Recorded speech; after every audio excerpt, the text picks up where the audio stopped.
Esposa embarazada entra en coma durante el parto. La amante se reía hasta que el médico revela: son trillizos, y todos quedan en shock. Ahora eres mío, Eduardo, solo mío. La voz de Marina, baja y cortante, atravesó el estéreo pasillo del hospital. Pero Eduardo apenas la escuchó.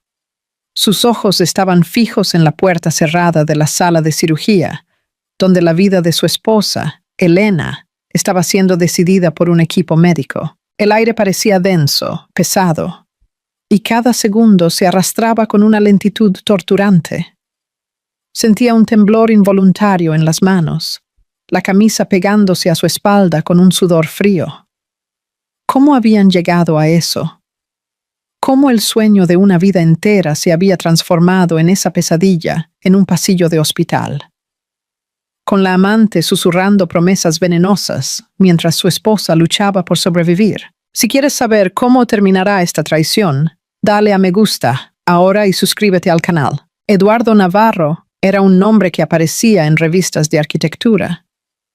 Dueño de una constructora que rediseñaba el horizonte de Belo Horizonte, era la personificación del éxito. A su lado, Elena Duarte Navarro, una curadora de arte con una inteligencia tan aguda como su delicadeza, completaba el cuadro de una pareja perfecta. Tenían lo que parecía ser un amor sólido, una asociación construida a lo largo de 7 años de complicidad, risas y un dolor silencioso que solo ellos dos conocían.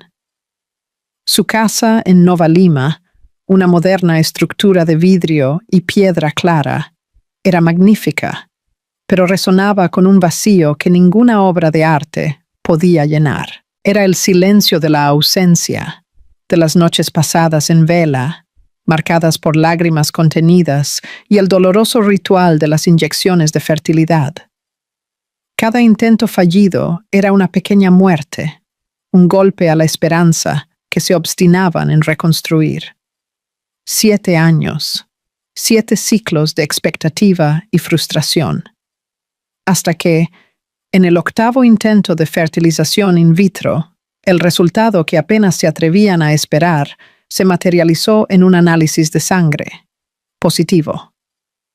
Elena, a los 37 años, estaba embarazada. La noticia la transformó. Un brillo que Eduardo no había visto en años regresó a sus ojos. Estaba radiante, tocándose la barriga cada 5 minutos, como si necesitara confirmar que el milagro era real.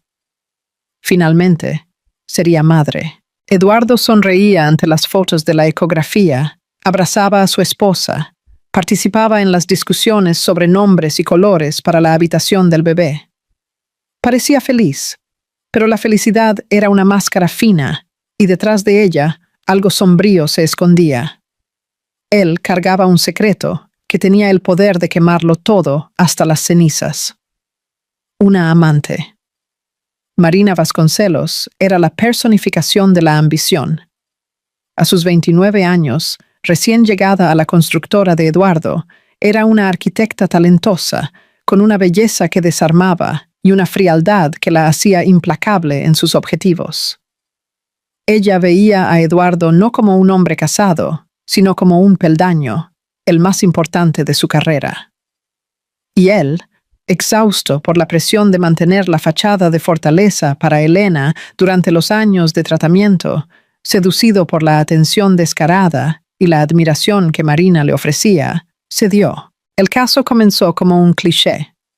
Un café después del trabajo, una conversación que se extendió, un toque que duró 1 segundo más de lo profesionalmente aceptable. Pronto, se transformó en encuentros secretos, en hoteles de lujo, en excusas descabelladas sobre reuniones nocturnas. Se convirtió en una adicción, una fuga de la realidad emocionalmente agotadora de su casa. Mientras Elena, con la alegría pura de una madre primeriza, pasaba las tardes montando la habitación del bebé, eligiendo cada detalle con un amor meticuloso, el celular de Eduardo vibraba con mensajes de Marina. Eran promesas de una vida nueva, de un futuro donde él sería libre para vivir un amor de verdad.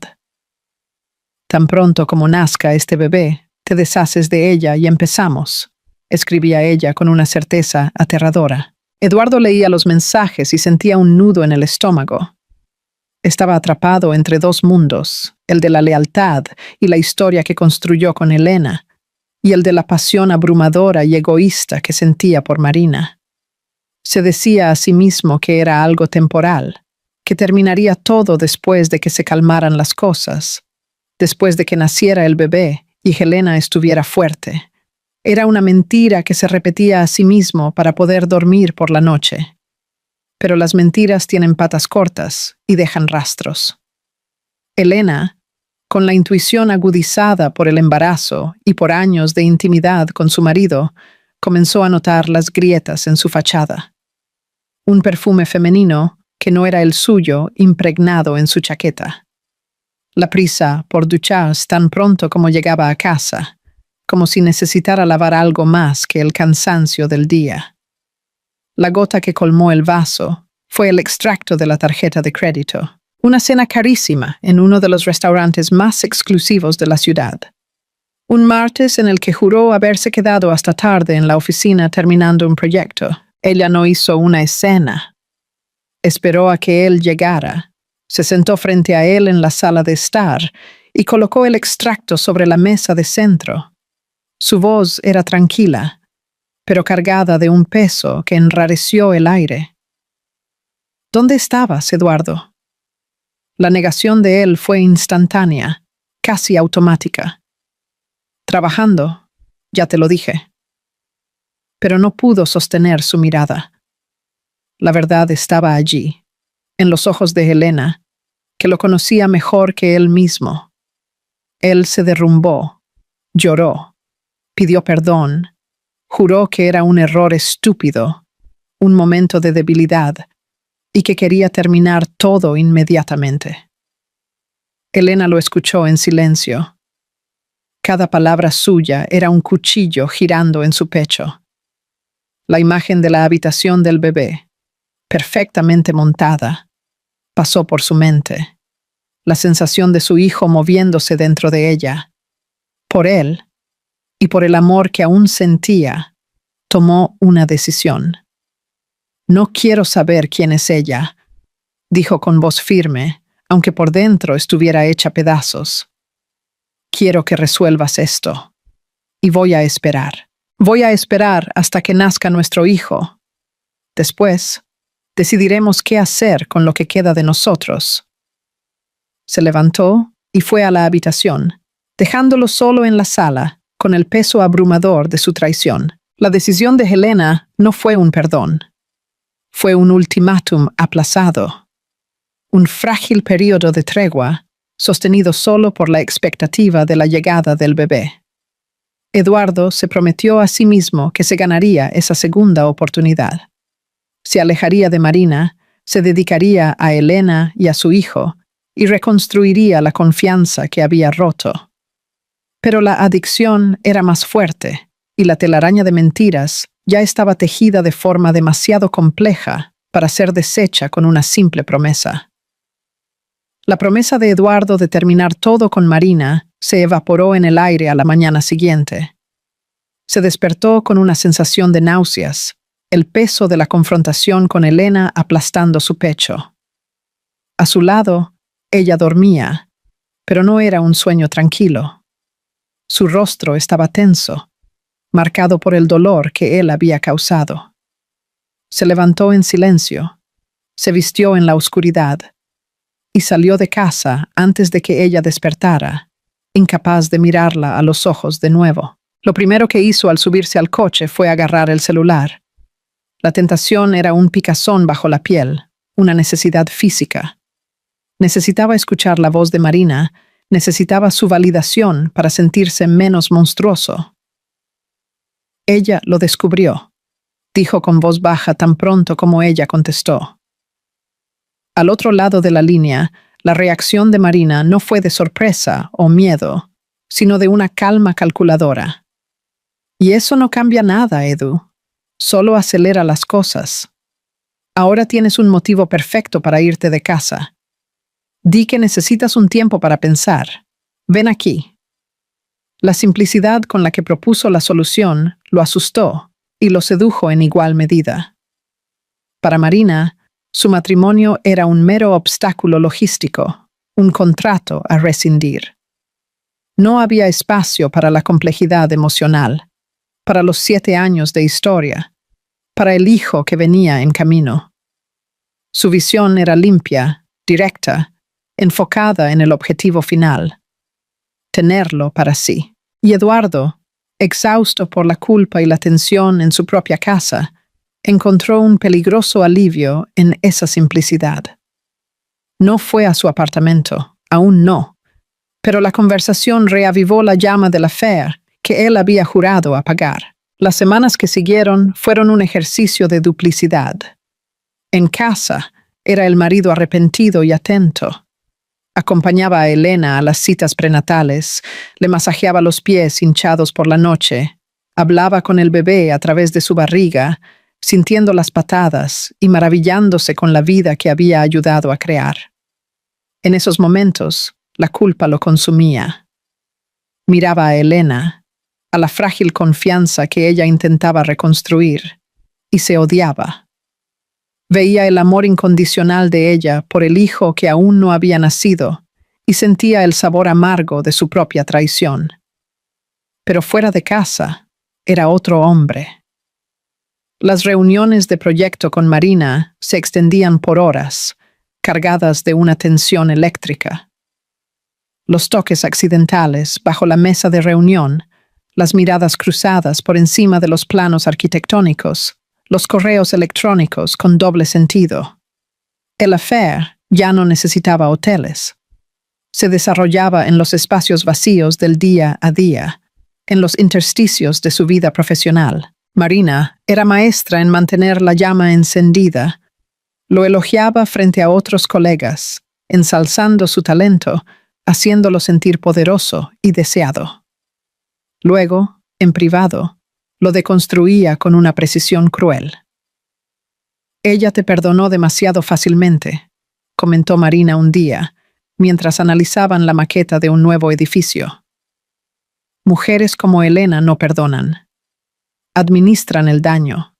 Te está manteniendo a raya por el bebé. Tan pronto como nazca y ella tenga lo que quiere, descubrirás quién es ella realmente». Cada palabra suya era una semilla de duda plantada en la mente de Eduardo. Comenzó a interpretar la calma de Elena no como fuerza, sino como estrategia. Su silencio ya no era un signo de dolor, sino de cálculo. Marina estaba reescribiendo la narrativa, transformando a Elena de víctima en manipuladora. Y Eduardo, desesperado por una justificación para sus propias acciones, comenzó a creer. Necesitaba creer que Elena no era la santa que todos imaginaban, que su matrimonio ya estaba fracasado antes de que apareciera Marina. Era la única forma de convivir con lo que estaba haciendo. Mientras tanto, Elena navegaba el embarazo con una soledad silenciosa. Sentía la distancia de Eduardo, incluso cuando él estaba a su lado. Su cuerpo estaba presente, pero su mente y corazón estaban en otro lugar. Veía la forma en que guardaba el celular, cómo sus respuestas se volvieron vagas. Su promesa de terminar todo sonaba cada vez más vacía, pero ella se aferraba a su decisión. El foco era el bebé. Asistía a clases de yoga para embarazadas, leía libros sobre maternidad, hablaba con su madre, doña Nadia, sobre los miedos y las alegrías que sentía. Doña Nadia, una mujer observadora y pragmática, sentía que algo andaba mal. «Este hombre anda con pies de plomo, hija mía», dijo un día, mientras ayudaba a Elena a doblar la diminuta ropa del bebé.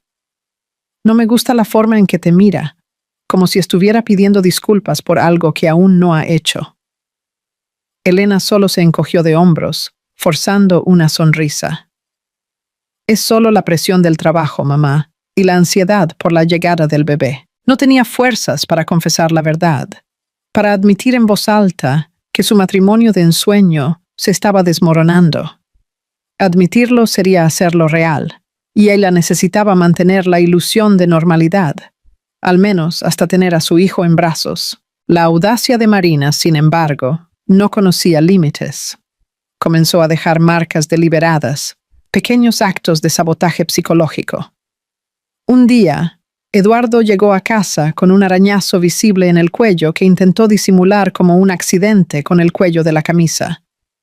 En otra ocasión, Elena encontró un pendiente que no era suyo en la guantera del coche mientras buscaba un documento. Era un pendiente de diseño moderno, caro, el tipo de joya que Marina usaría. Cada descubrimiento era un pequeño choque eléctrico, una confirmación fría de que no estaba imaginando cosas. La tregua que había propuesto estaba siendo violada de forma sistemática y cruel. Ella no confrontó a Eduardo por el pendiente. Solo lo colocó sobre su mesita de noche, sin decir una palabra. Cuando él lo vio, su rostro perdió el color. Él no dijo nada, y ella tampoco. El silencio entre ellos se convirtió en un abismo, lleno de todo lo que no se decía. La cúspide de la crueldad de Marina llegó durante una fiesta de la empresa. Elena, ahora con casi 8 meses de embarazo, se sentía incómoda y cansada, pero hizo un esfuerzo por acompañar a Eduardo. Era importante mantener las apariencias. En la fiesta, Marina era el centro de atención, circulando con un vestido rojo que parecía diseñado para provocar. Saludó a Elena con una sonrisa que no llegaba a los ojos. «Estás enorme. Debe ser difícil para Eduardo, ¿no? Tanta carencia», dijo en un tono de falsa simpatía, lo suficientemente alto para que las personas alrededor escucharan. Elena sintió la sangre subir a su rostro. La humillación fue pública, calculada. Miró a Eduardo, esperando que él la defendiera, que pusiera a Marina en su lugar. Pero él solo desvió la mirada, incómodo, murmurando algo sobre ir a buscarle una bebida. En ese momento, Elena entendió. Él no la protegería. Estaba paralizado, rehén de la situación que él mismo creó. Ella no esperó la bebida, solo se dio la vuelta y caminó hacia la salida, con toda la dignidad que pudo reunir. Cada paso era pesado, no solo por el bebé, sino por la certeza abrumadora de que estaba completamente sola. El amor que ella había intentado salvar ya no existía. Lo que quedaba era solo un arreglo conveniente, una fachada que estaba a punto de desmoronarse. La decisión que había aplazado para después del parto ahora parecía inevitable. La cuestión ya no era si su matrimonio terminaría, sino cómo sobreviviría ella al naufragio. Y, por primera vez, un sentimiento nuevo, más allá del dolor y la decepción, comenzó a tomar forma dentro de ella. Una fría y silenciosa resolución. Ella no sería solo una víctima en esa historia. La humillación en la fiesta de la empresa fue un punto de inflexión para Elena. El dolor no desapareció, pero se cristalizó en una determinación fría. Dejó de esperar que Eduardo cambiara o que la situación se resolviera mágicamente. A partir de ese día, comenzó a prepararse para una vida sin él, moviéndose con una calma y un propósito que desconcertaban a Eduardo. Él, acostumbrado a la previsibilidad de su dolor, no supo cómo interpretar esa nueva fuerza. Veía a su esposa moverse por la casa, organizando los últimos detalles para la llegada del bebé. Pero había una distancia en su mirada, como si ya estuviera viviendo en un futuro donde él no era parte. Le hablaba sobre cuestiones prácticas, cuentas, logística del hospital, contactos de emergencia, con la eficiencia de una gerente de proyectos, desprovista de la intimidad que una vez compartieron. Esta nueva dinámica dejó a Eduardo en un limbo. La culpa lo carcomía. Pero la frialdad calculadora de Marina seguía siendo un puerto seguro para su ego herido. Se veía cada vez más enredado en su telaraña, justificando sus ausencias con la excusa de que Elena necesitaba espacio. En realidad, era él quien necesitaba escapar, y Marina ofrecía eso con una generosidad envenenada. El día en que todo se derrumbó comenzó de forma banal. Elena despertó sintiendo una hinchazón anormal en las manos y los pies. Sus anillos, que ya no usaba desde hacía semanas, parecían un recuerdo de otra vida. Se miró en el espejo y apenas se reconoció. El rostro estaba edematizado, los ojos parecían más pequeños. Atribuyó todo al final de la gestación, al calor de Belo Horizonte, al cansancio acumulado. Pero cuando se levantó, un mareo súbito la obligó a apoyarse en la pared, y pequeños puntos de luz bailaron en su visión, nublando el mundo a su alrededor. Un dolor de cabeza punzante comenzó a instalarse en la base de su cráneo, un tambor constante y sordo. Fue su madre, doña Nadia, quien percibió la gravedad de la situación. Llegó para la visita diaria y encontró a su hija sentada en el sofá, pálida, respirando con dificultad. «Elena, ¿no estás bien?», dijo Nadia, la voz cargada de una urgencia que cortó la niebla de malestar de su hija. Tocó la frente de Elena, luego sus tobillos. «Estás ardiendo en fiebre e hinchada como un globo. Vamos al hospital, ahora». Helena intentó protestar, diciendo que era una exageración, que su cita era recién la próxima semana. Pero la firmeza de su madre no dio lugar a la discusión. En minutos, las dos estaban en el coche, camino al hospital Mater Dei. Durante el trayecto, la visión de Helena empeoró y el dolor de cabeza se convirtió en una presión insoportable. Cada bache del coche era una ola de náuseas. En el hospital, la calma eficiente del equipo de emergencia contrastaba con el pánico creciente de doña Nadia. La presión arterial de Helena fue medida, 18/12. Un número que hizo que la enfermera mirara a la médica con una urgencia silenciosa. «La obstetra, doctora». Elisa Ramos, una mujer de mediana edad con un aire de quien ya ha visto de todo y no se inmuta fácilmente, evaluó los exámenes con una rapidez impresionante. Su rostro era serio, pero su voz era firme y tranquilizadora cuando se dirigió a Elena y Nadia.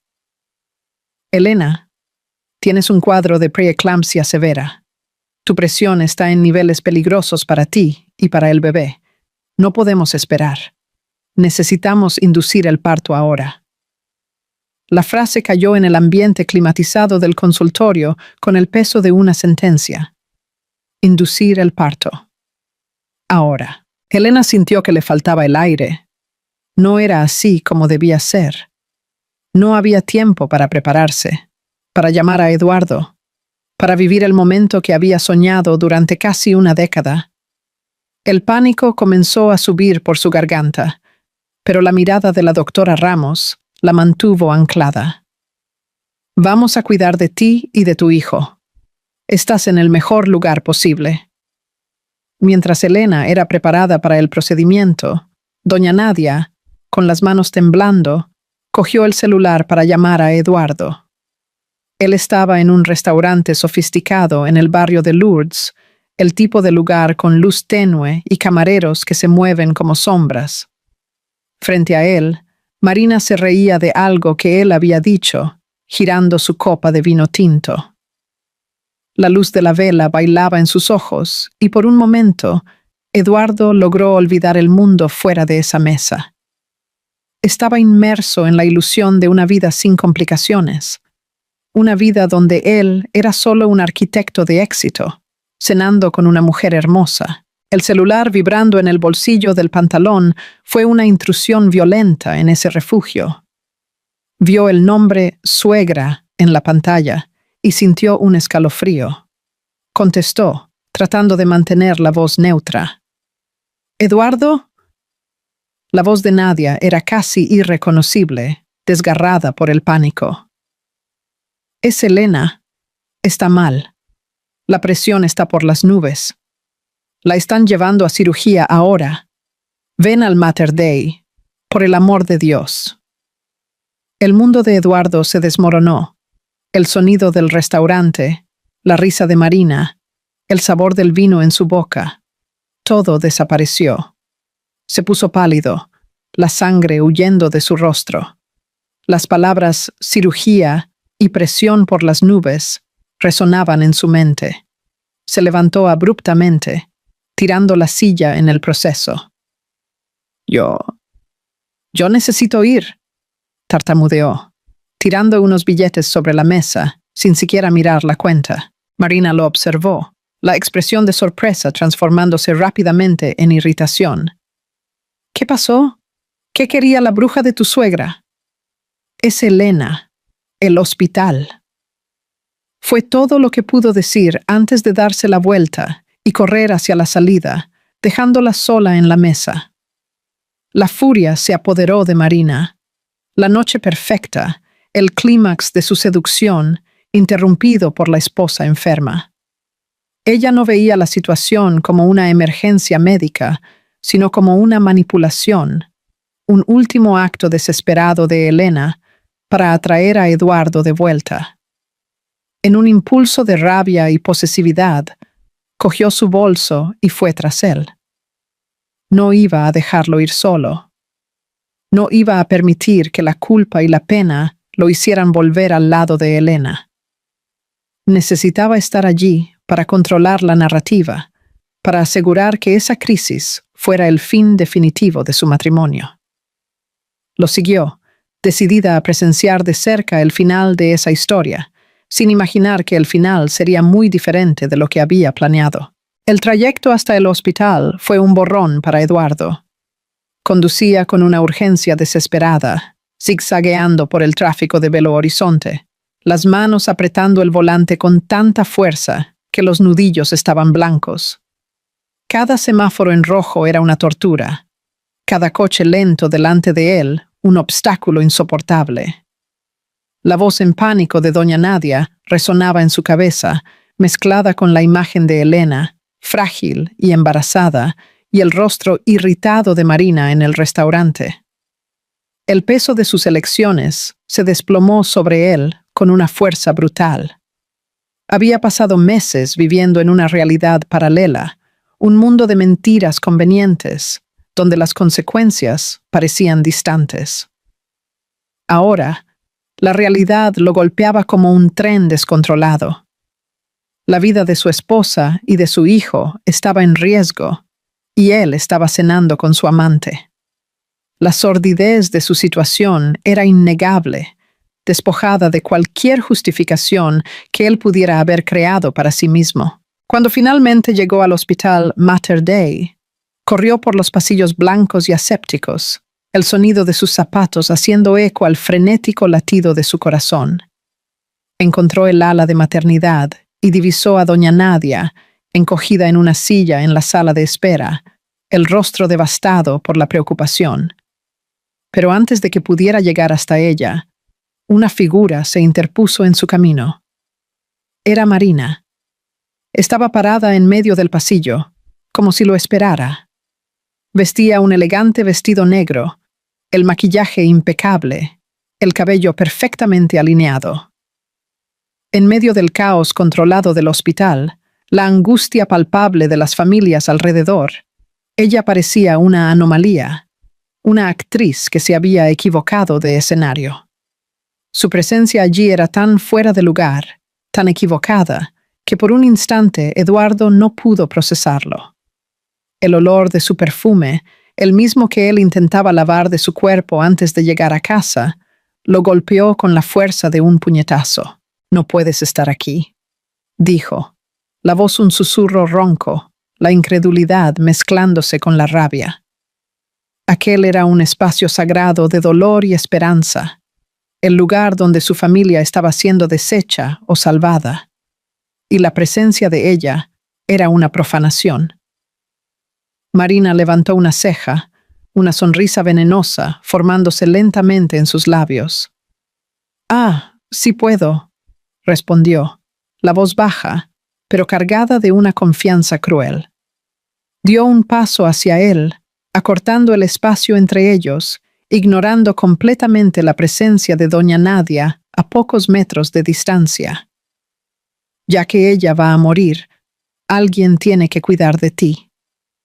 La frase lo golpeó con una violencia física. «Ella va a morir». Marina no dijo «si ella muere» o «espero que se ponga bien».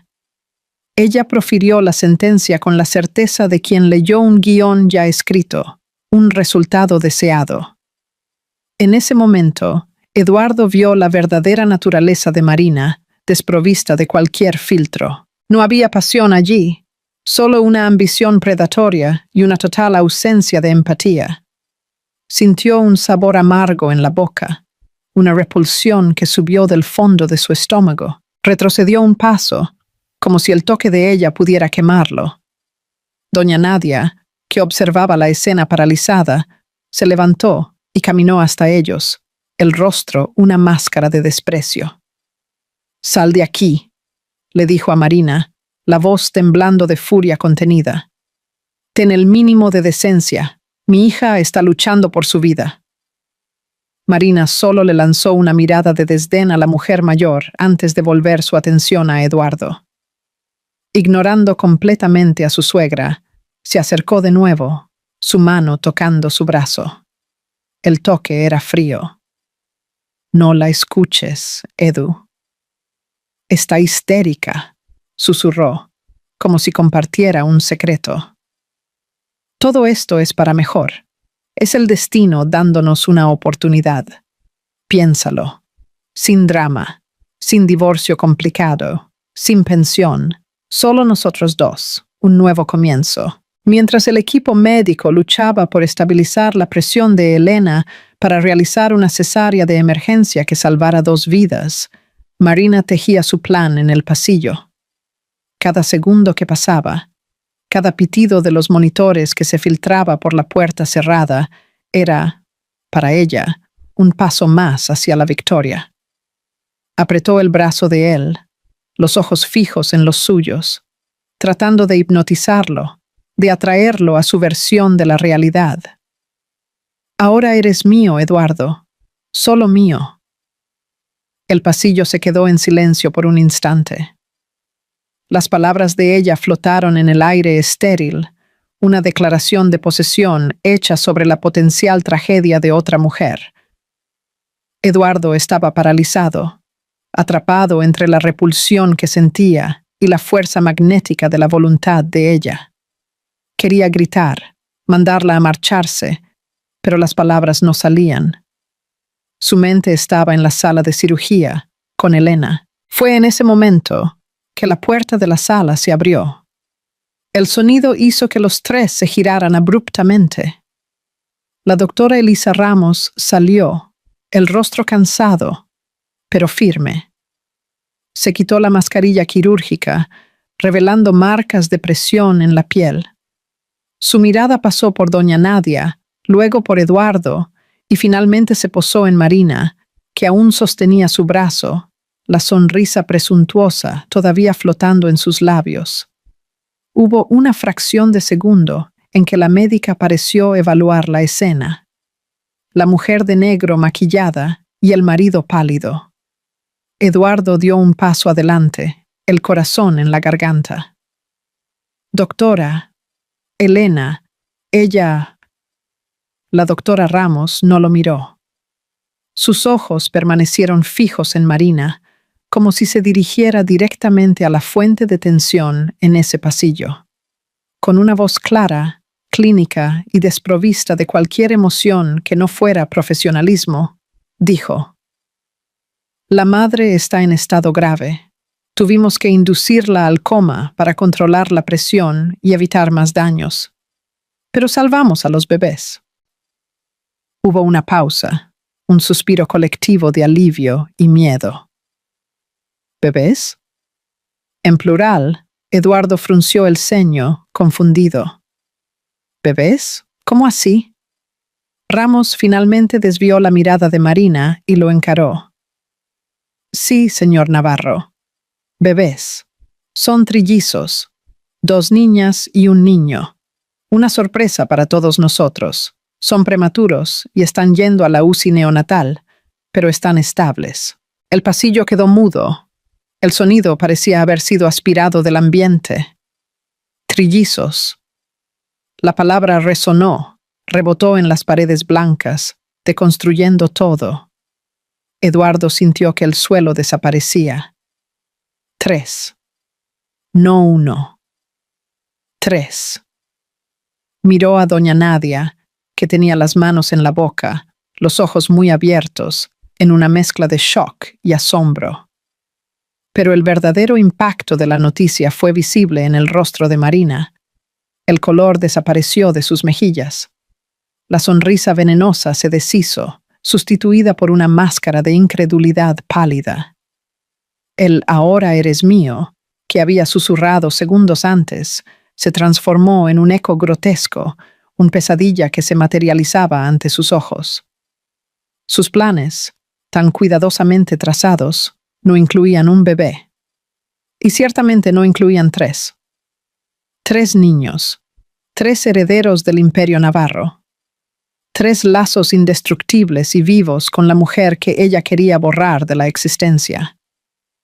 3 recuerdos permanentes de la traición de Eduardo. 3 razones para que él nunca, jamás, fuera completamente suyo. La victoria que ella creía segura se había transformado en una derrota aplastante, anunciada por la voz tranquila de una médica en un pasillo de hospital. El futuro que ella había prometido a Eduardo ya no era un lienzo en blanco para que ellos pintaran. Ahora estaba lleno de 3 cunas, 3 llantos, 3 vidas que la excluían para siempre. La revelación de los trillizos rompió el hechizo de Marina sobre Eduardo. El shock de la noticia, seguido por la imagen de Elena en coma inducido, un estado de suspensión entre la vida y la muerte, lo arrancó de la niebla de autoengaño en la que vivía. La realidad lo golpeó con la fuerza de un impacto físico, dejándolo sin aliento. Ya no era el protagonista de un drama romántico prohibido. Era un hombre cuya esposa luchaba por su vida, mientras 3 recién nacidos frágiles dependían enteramente de él. La presencia de Marina en el pasillo del hospital, antes una fuente de consuelo ilícito, se volvió grotesca. Su planificación egoísta, sus palabras crueles, todo pareció absurdamente pequeño y sórdido ante la magnitud de lo que estaba sucediendo. Él la echó del hospital con una rudeza que nunca antes había usado. Una orden seca que no dejó espacio para la argumentación. Por primera vez, ella lo obedeció sin replicar. El rostro pálido de shock, la derrota evidente en su mirada. Los días que siguieron fueron un borrón de pasillos de hospital, conversaciones susurradas con médicos y el sonido constante y aterrador de los monitores de la UCI. Eduardo se dividía entre 2 pisos. El de la unidad de cuidados intensivos, donde Elena yacía inmóvil, el cuerpo conectado a una red de tubos y cables, y el de la UCI neonatal, donde Lía, Lucas y Lara, sus hijos, vivían dentro de incubadoras de acrílico.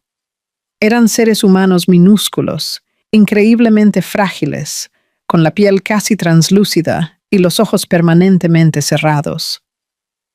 Mirarlos era una mezcla abrumadora de amor, miedo y una culpa tan profunda que parecía tener peso físico. Eran el milagro por el que él y Helena habían rezado, pero habían llegado al mundo en medio de la mayor crisis de sus vidas, una crisis causada por él. Destrozado y completamente perdido, Eduardo cometió su siguiente error. En una noche de agotamiento extremo, después de pasar horas al lado de la cama de Elena y luego observando a los bebés a través del cristal, regresó a la casa vacía y silenciosa. El silencio era ensordecedor, un eco de la ausencia de Elena y de la vida que debería estar allí. En un momento de debilidad abyecta, llamó a Marina. No llamó por deseo o pasión, sino por un miedo aterrador a la soledad. Se convenció de que necesitaba a alguien, a quien fuera, para llenar el vacío, para tener una presencia humana a su lado mientras su mundo se derrumbaba. Creyó en la mentira de que necesitaba a alguien cerca. Marina, viendo la oportunidad de reinsertarse en la historia, de recuperar el control perdido, aceptó inmediatamente. Llegó al apartamento de él no como la amante victoriosa, sino con una fachada de cuidadora solidaria. Lo abrazó, le preparó un té, lo escuchó hablar sobre los médicos y los bebés con una expresión de compasión ensayada, y así se instaló. Eduardo, ciego por el agotamiento y la desesperación, lo permitió. Se dijo a sí mismo que era un arreglo temporal, una medida de emergencia hasta que Elena despertara. Cuando los trillizos finalmente recibieron el alta, la dinámica de la casa cambió drásticamente. La estructura moderna de vidrio y piedra, antes un santuario de silencio, fue invadida por una cacofonía de vida. Llantos en estéreo, el ir y venir de niñeras contratadas a toda prisa, el olor a leche y pañales. Eduardo se sumergió de lleno en la paternidad forzada, aprendiendo a cambiar pañales, a preparar biberones, a descifrar los diferentes tipos de llanto. Estaba exhausto, pero cada momento con sus hijos era una forma de penitencia, un pequeño acto de reparación. Marina, por otro lado, observaba todo con un frío distanciamiento. La realidad de cuidar a 3 bebés no tenía nada del glamour que había imaginado para su vida con Eduardo. Mostraba una impaciencia creciente con las interrupciones constantes. El llanto de un bebé la hacía estremecer de irritación. El olor agrio de la leche regurgitada la repugnaba. Se negaba a cargarlos, tratándolos como pequeños obstáculos ruidosos que arruinaban sus planes. Delante de las niñeras, mantenía una cortesía distante, pero su mirada era de puro aburrimiento y desprecio. Eduardo, sin embargo, se negaba a verlo. Estaba tan inmerso en su propio dolor y culpa que interpretaba la actitud de Marina como estrés, una dificultad natural de adaptación. Solo está nerviosa, se decía a sí mismo cuando la veía poner los ojos en blanco al escuchar que comenzaba un llanto. Es mucha presión para ella también.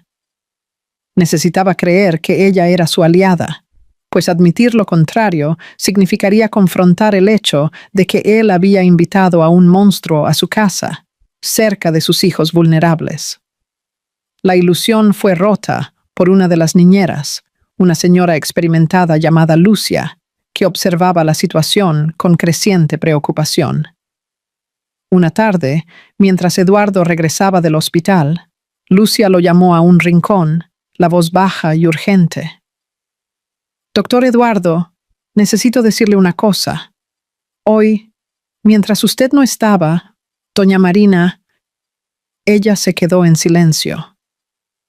Gritó a los bebés.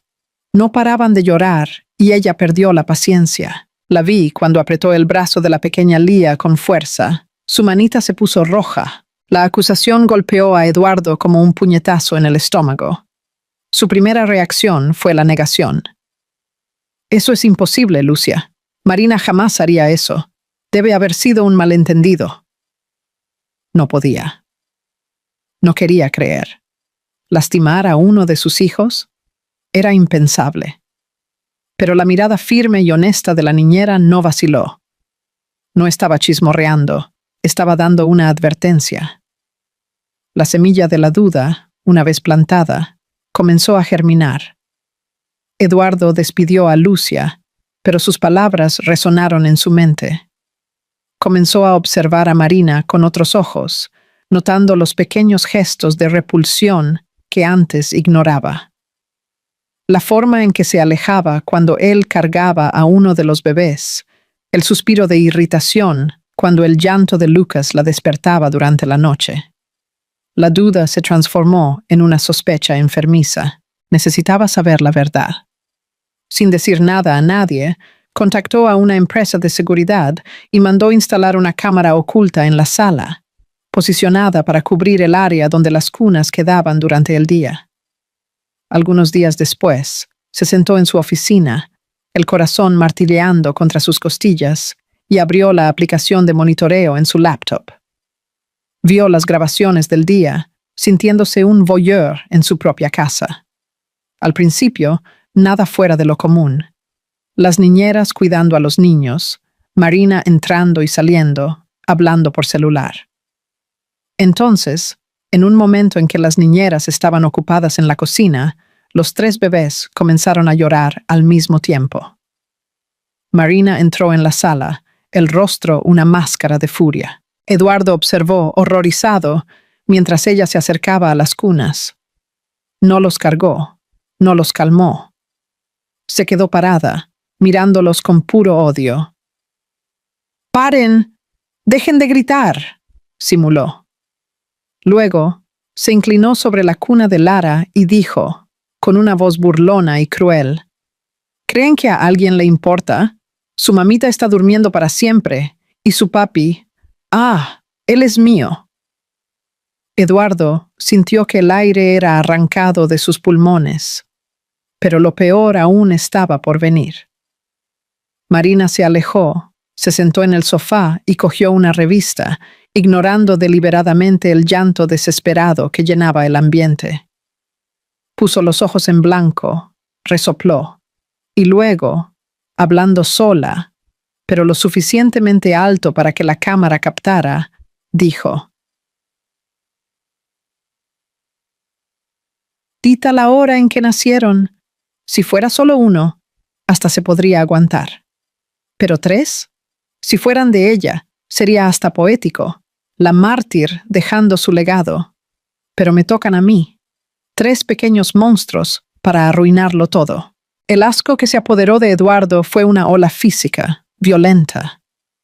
Apagó la laptop, las manos temblando incontrolablemente. La imagen de ella burlándose de sus hijos, la voz de ella llamándolos monstruos. Todo encajó.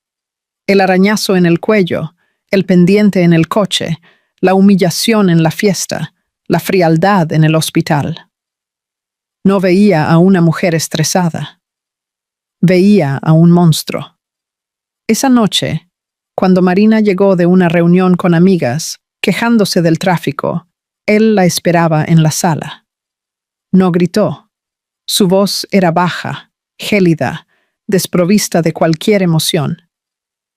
«Lo vi, Marina. Vi lo que haces cuando crees que nadie está mirando». Ella se congeló, la sonrisa desapareciendo de su rostro.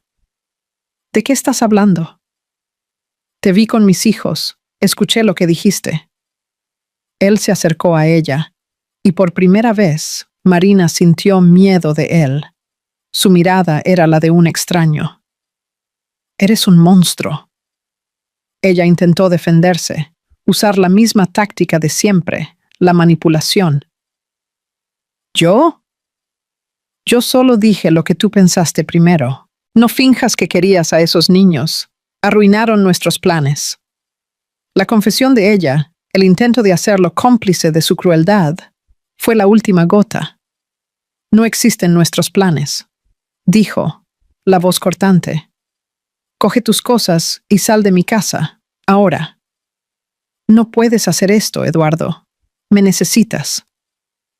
«La única cosa que necesito», respondió él, abriendo la puerta principal, «es que desaparezcas de mi vida y nunca más te acerques a mis hijos». Él la miró con un desprecio tan absoluto que ella retrocedió. «Sal. Y esta vez es para siempre». Después de que la puerta se cerró detrás de Marina, un silencio profundo y pesado se apoderó de la casa. No era el silencio vacío de antes, sino un silencio de purificación, el momento de calma después de la expulsión de un veneno. Eduardo se quedó parado en medio de la sala, el eco de las últimas palabras de ella aún en el aire. Por primera vez en meses, estaba verdaderamente solo, no solo físicamente, sino solo con la totalidad de sus elecciones, con las ruinas que él mismo había construido. El alivio de haberla expulsado fue inmediatamente sustituido por el peso abrumador de su nueva realidad. Ya no había dónde huir, ya no había nadie a quien culpar o en quien apoyarse. Eran solo él y 3 vidas minúsculas y frágiles que dependían de él para absolutamente todo. Esa noche, el llanto de Lucas lo despertó. Eduardo se levantó, el cuerpo adolorido por un agotamiento que parecía haberse instalado en sus huesos, y fue hasta la cuna. Al cargar a su hijo, sintiendo el pequeño cuerpo acurrucarse en su pecho, algo cambió. El pánico dio lugar a un instinto protector feroz y absoluto. Mirando a ese pequeño rostro contraído por el llanto, vio un reflejo de Elena, un rasgo de sí mismo. Vio una vida inocente que no había pedido nacer en medio de tanto caos.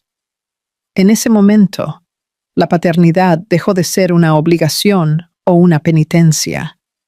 Se convirtió en su única misión, su único camino hacia la redención. La vida de Eduardo se transformó en un ciclo implacable y sagrado de biberones, pañales y noches en vela. Despidió a una de las niñeras, queriendo asumir la máxima responsabilidad posible. Las noches eran las más difíciles. Para asegurarse de que oiría la menor señal de incomodidad, arrastró su colchón a la sala, creando un nido improvisado en el suelo, rodeado por las 3 cunas. Muchas veces, el agotamiento lo vencía y se dormía allí mismo, con un bebé durmiendo en su pecho, otro acurrucado en la curva de su brazo, y el tercero roncando suavemente en la cuna de al lado. La casa, antes un monumento al diseño y la arquitectura, se convirtió en un santuario funcional para la supervivencia, con juguetes esparcidos, biberones esterilizándose en la estufa y el olor de la infancia impregnando cada habitación. Pero la culpa era una sombra constante que lo acompañaba. Estaba presente en el silencio entre los llantos, en el reflejo de su rostro cansado en el espejo del baño y, más intensamente, en los pasillos del hospital. Todos los días, sin falta, visitaba a Helena. La rutina era inmutable. Se sentaba en la butaca al lado de la cama, sostenía su mano, una mano que parecía fría y sin vida, y hablaba. Contaba sobre el día, sobre los niños, contaba que Lía tenía sus ojos, que Lucas era terco como él, y que Lara tenía una sonrisa que aparecía incluso durante el sueño.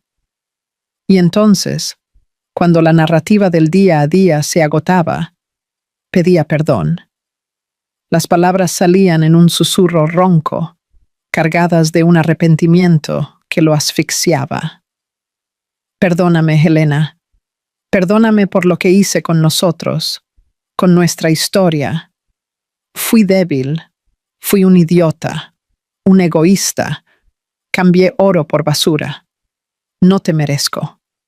Nunca te merecí. Las lágrimas venían sin control, silenciosas, escurriendo por su rostro mientras confesaba cada error, cada mentira, cada momento de debilidad. Le leía los mismos libros de arte que ella amaba, con la esperanza de que su voz pudiera atravesar el velo del coma y alcanzarla. Solo quería un milagro, repetía, la frase convirtiéndose en un mantra, una oración desesperada. Solo una oportunidad más. Juro que haría todo diferente. Los meses se arrastraron.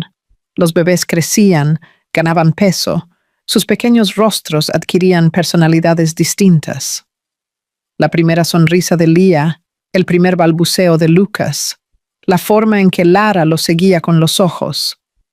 Cada pequeña victoria era una fuente de inmensa alegría, pero también de un dolor agudo, pues eran momentos que él debería estar compartiendo con Elena.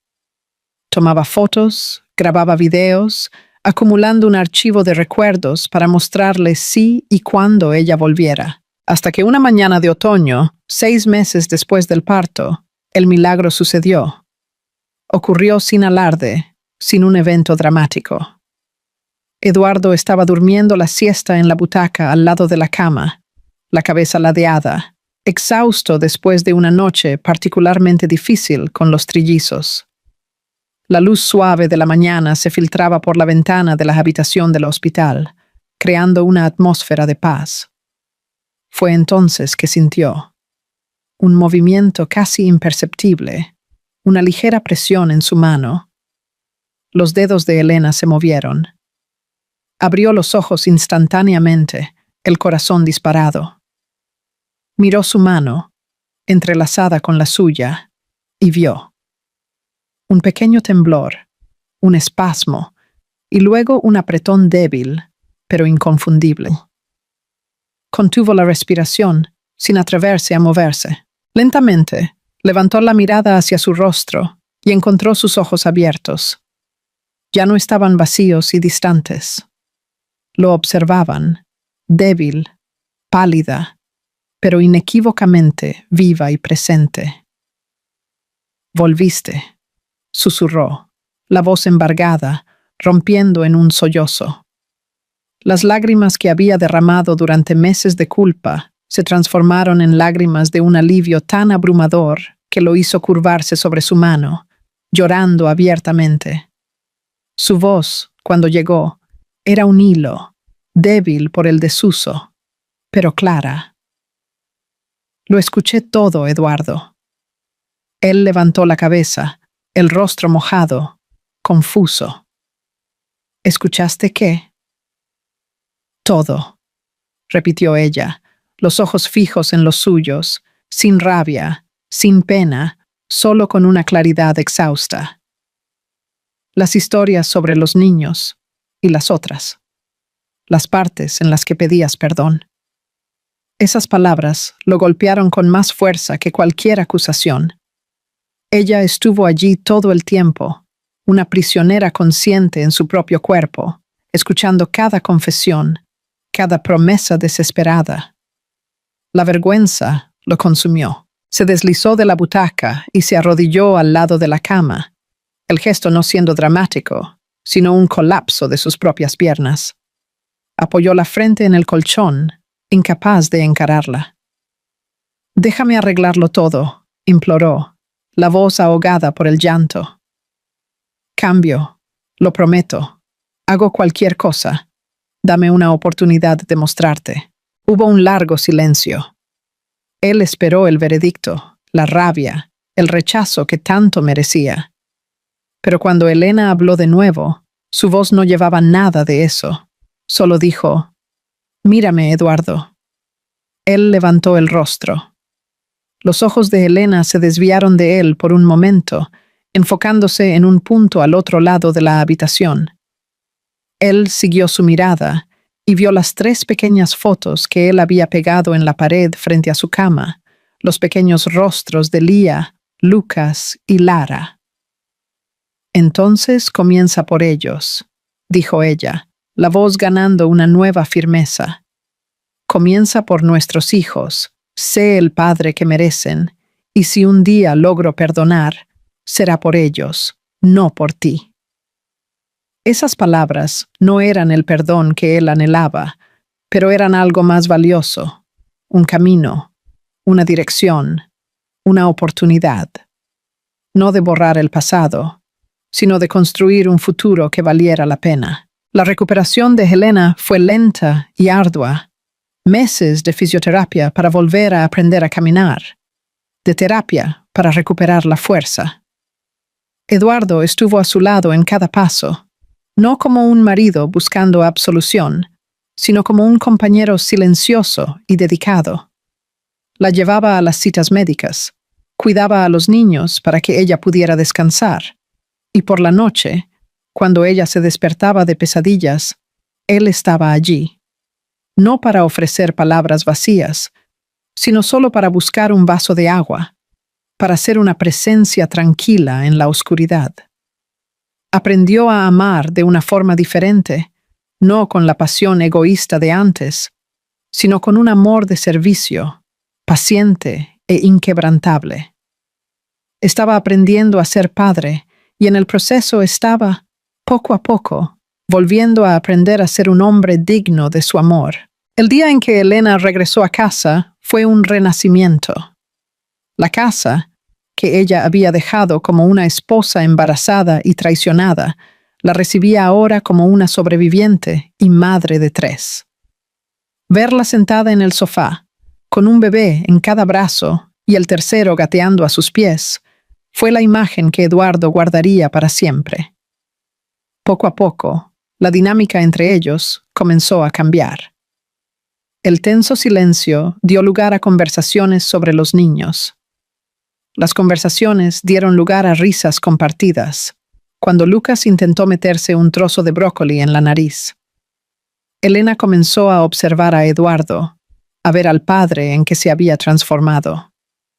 Veía la paciencia con que calmaba a Lara durante la noche, la alegría genuina en su rostro cuando Lía dijo «papá» por primera vez. Veía a un hombre que ya no huía, sino que estaba profundamente, innegablemente presente. El perdón no llegó en un único momento de catarsis.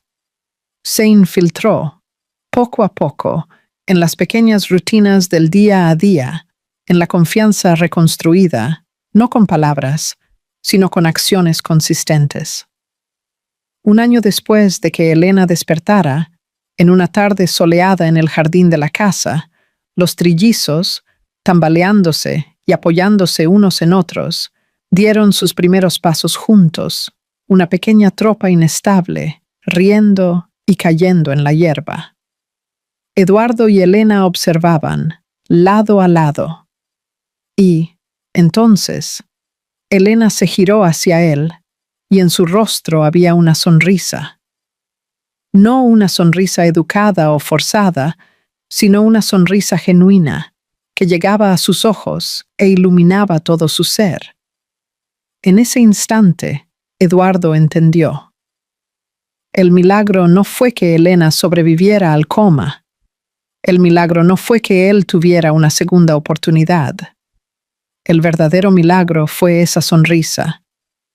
Fue la capacidad de amar de nuevo, después de que todo se había roto. ¿Qué te pareció esta historia? De 0 a 10, ¿qué nota le darías? Suscríbete al canal y haz clic en la campana para recibir todas nuestras historias. Y aprovecha para ver otra historia sorprendente haciendo clic en la pantalla. Raitaría está la próxima.